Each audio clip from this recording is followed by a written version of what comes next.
Saya sangat bersyukur dapat tiba di negara Gini-Bisau untuk melayani sebagai tenaga pelayan jangka pendek. Tiba di negara ini, saya sangat bergumul dengan keadaan alamnya. Cuaca di musim panas dengan suhunya yang mencapai 49 sampai 50 derajat Celcius membuat leher saya kemerahan terbakar dan kulit terasa perih meski telah memakai krim pelindung kulit setiap kali pergi pelayanan ke sekolah. Puji Tuhan, setelah beberapa waktu saya dapat beradaptasi dengan cuaca yang ada. Hal lain yang juga menjadi pergumulan saya adalah masalah air. Di Indonesia air sangat melimpah, tetapi di negara ini ketika musim panas debit air menjadi berkurang sehingga air sangat sulit untuk didapatkan. Untuk mandi, kami hanya bisa memakai 1 sampai 3 gayung air saja. Saya bersyukur dapat memakai cooling towel sebagai alat bantu untuk mandi. Karena cooling towel ini dapat menyimpan air sehingga inilah yang saya pakai untuk membasahi tubuh ketika mandi. Sebagai pendatang baru, saya juga harus banyak belajar mengenai budaya dan adat istiadat serta kebiasaan dari masyarakat di sini agar saya dalam berinteraksi atau bertindak tidak sampai menyalahi aturan yang ada. Saya sangat terkesan dengan cara makan penduduk setempat. Biasanya mereka akan makan bersama dengan cara yang unik karena belum pernah saya lihat yang seperti ini di Indonesia.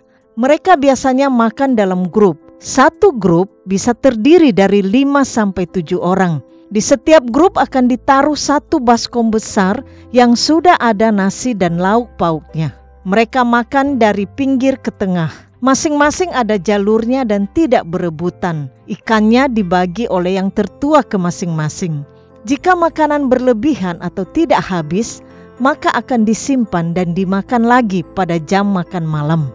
Jika pada saat makan ada tamu atau tetangga yang lewat, maka tuan rumah akan mengundang orang atau tamu yang lewat tersebut untuk ikut makan bersama. Walaupun konsekuensinya mereka tidak akan kenyang karena jatah makan yang ada dibagikan kepada orang lain. Walaupun demikian, mereka sangat senang karena bisa berbagi.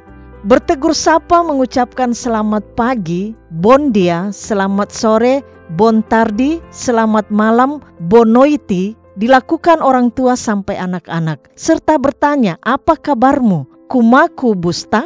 Inilah bentuk kasih dan kepedulian antara satu dengan yang lain. Walaupun saya masih dalam tahap belajar bahasa, tetapi saya bersyukur karena dapat terlibat juga dalam pelayanan yang ada, secara khusus melayani anak-anak sekolah. Aturan pemerintah di negara ini, setiap sekolah harus menyiapkan makan untuk para muridnya. Sekolah Kanaan memiliki seorang ibu lokal yang membantu kami dalam memasak makanan untuk para murid yang ada. Saya ikut membantu ibu lokal ini dalam menyiapkan makanan untuk para murid. Pelayanan yang kelihatannya sederhana saja, tetapi saya bersyukur karena lewat pelayanan ini, saya dapat berinteraksi dengan para murid, orang tua, dan masyarakat yang ada di sekitar sekolah. Lewat ini juga saya belajar untuk mempraktikkan bahasa mereka yang masih saya pelajari. Tuhan sangat luar biasa menolong saya untuk ikut mengajarkan disiplin di meja makan bagi anak-anak sekolah ini.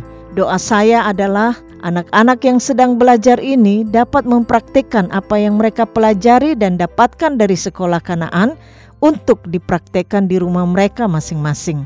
Sebagai pelayan jangka pendek yang penuh dengan keterbatasan dan juga kendala dalam hal bahasa, saya tetap bersyukur semua yang telah Tuhan kerjakan dalam kehidupan saya.